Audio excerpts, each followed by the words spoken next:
নবীজি সাল্লাল্লাহু আলাইহি ওয়াসাল্লাম কত চমৎকার বলেছেন হাদিসে।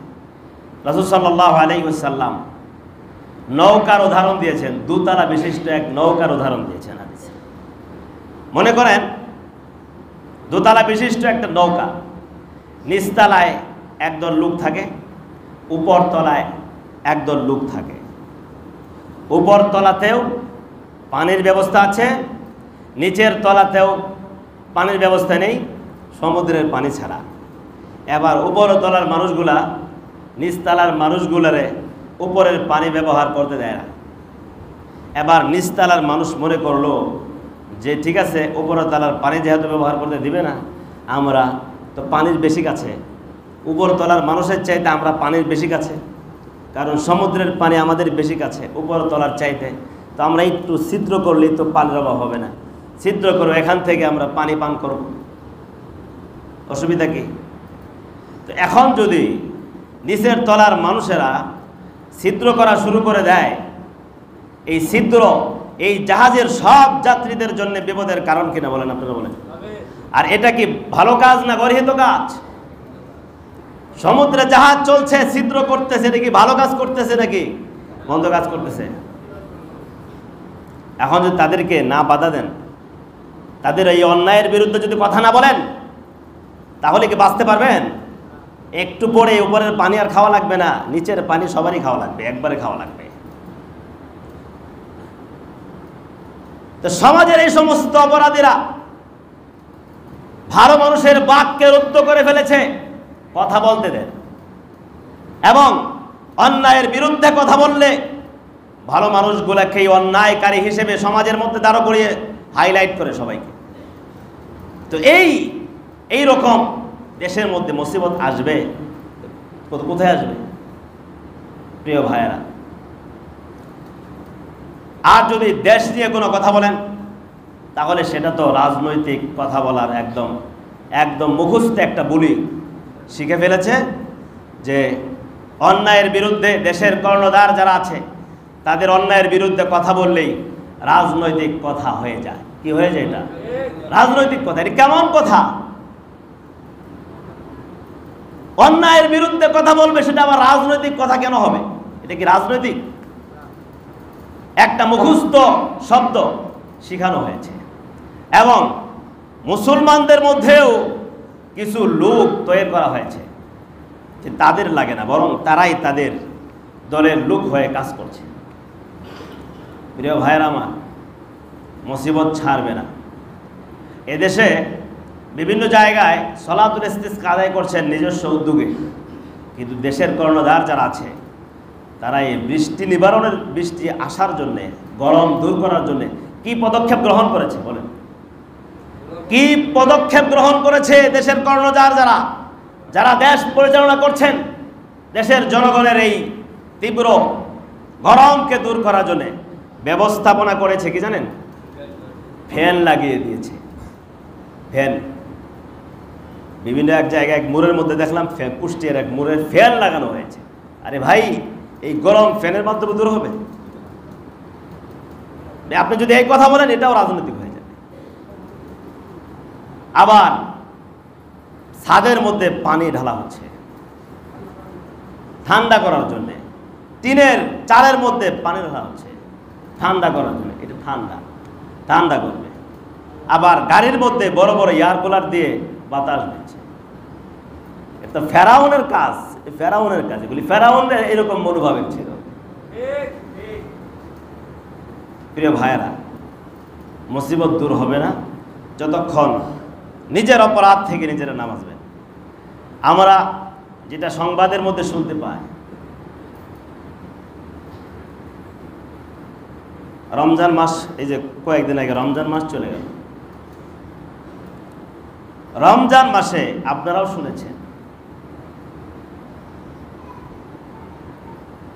ঢাকা বিশ্ববিদ্যালয়, এই বিশ্ববিদ্যালয়ে ইফতার মাহফিল করা যাবে না, এরকম একটা নোটিশ দিয়ে দেওয়া হয়েছে। কেন ইফতার মাহফিল করা যাবে না? কেন? 92% মুসলমান, এখানে এরা কি ইফতার করবে না? ঢাকা বিশ্ববিদ্যালয়ে কি মুসলমান থাকে না? আর ইফতার মাহফিল মুসলমানদের একটা ঐতিহ্য, এটা থাকবেই। বন্ধু বান্ধব আত্মীয় স্বজন কত কিছু আছে, দাওয়াত করে তো মাহফিল করবে, ইফতার করান, কিন্তু করা যাবে না, বাহিরে করতে হবে। কিছুদিন যাইতে না যাইতেই আবার সেই বিশ্ববিদ্যালয়ে কেন রং উৎসব কেন হলো? রং উৎসব, বিশ্ববিদ্যালয়ের ছেলে মেয়েরা একসঙ্গে বেহায়াপনা করে একজন আরেকজনকে রং মাখামাখি, যেটা হিন্দুদের কালচার, সেটা কেন হলো? সেটা ওপেন করে দেওয়া হলো। ইফতার মাহফিল করা যাবে না নোটিশ দেওয়া হলো, কিন্তু রং উৎসব হলো ব্যাপক আনন্দের সাথে, সব সহযোগিতার মাধ্যমে রং উৎসব হলো। আবার সলাতুল ইস্তিসকা বিশ্ববিদ্যালয় ক্যাম্পাসে পড়া যাবে না। ঠান্ডা বাতাস এদেশে আসবে না। নিজেরা যতটুকু আমল করে ঠান্ডা বাতাস খাওয়ার ফিকির করেন, এত সহজে ঠান্ডা বাতাস আসবে না।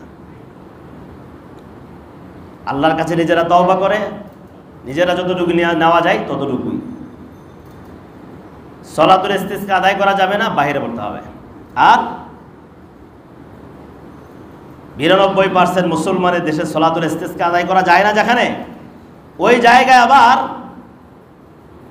৮% হিন্দু, বৌদ্ধ, খ্রিস্টান সব কিছু মিলে ৮%-এর মধ্যে বিশাল বিশাল অস্ত্র নিয়ে, তরবারি নিয়ে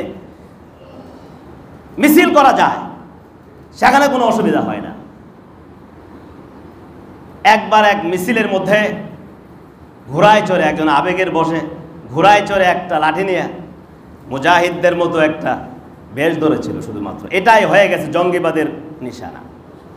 আর বিশাল বিশাল অস্ত্র নিয়ে, তরবারি নিয়ে রাস্তার মধ্যে প্রকাশ্যে মিছিল হয়, সেটা জঙ্গিবাদের কোনো লক্ষণ নয়। মুসলিম ভাইয়েরা আমার, এক কঠিন বিপদ আপনাদের মাথার উপরে অবস্থান করছে, মনে রাখতে হবে। যেভাবে আমরা ঘুমাচ্ছি এবং আমাদের বাককে রুদ্ধ করে দেওয়া হয়েছে, এগুলার প্ল্যান পরিকল্পনা কিন্তু খুব গভীর, মনে রাখতে হবে। এটা বিপদ আসন্ন। এই সমস্ত জিনিস কি আমাদেরকে কিসের ইঙ্গিত দেয়? যদি জ্ঞানীবান মুসলমান হয়ে থাকেন, বোঝার চেষ্টা করেন। আজকে অন্যায়ের বিরুদ্ধে বলবেন তো আপনাকে দোষী সাব্যস্ত করে ফেলবে। কিন্তু আজকে এভাবে করতে করতে আমাদেরকে কোন পর্যায়ে নিয়েছে? আশ্চর্য লাগে, আশ্চর্য লাগে তখন যখন একজন মুসলমানের সন্তান হয়ে মুসলমানকে বিপদে ফেলার জন্য কাজ করে, তখন আশ্চর্য লাগে। একজন মুসলমানের সন্তান আরেকজন মুসলমানকে ধ্বংস করার জন্য কাজ করে, তখন আশ্চর্য লাগে। একজন মুসলমান হয়ে ইহুদি, খ্রিস্টান, হিন্দু, বৌদ্ধ, বিধর্মীদের সঙ্গে এক হয়ে একাত্মতা ঘোষণা করে কাজ করে, তখনই আশ্চর্য। কিন্তু মুসলমানের পক্ষে থাকে না। আজকে সারা পৃথিবীতে দেখেন একই দশা, একই দশা। এই যে ফিলিস্তিন কতদিন থেকে মার খাচ্ছে, যেটা আমাদের কানে আসলো কিছুদিন আগে, আপনারা শুনেছেন ইরানে কি করেছে? আক্রমণ করেছে। আর এই আক্রমণ প্রতিহত করেছে কি? জর্ডান। আশ্চর্য লাগে না?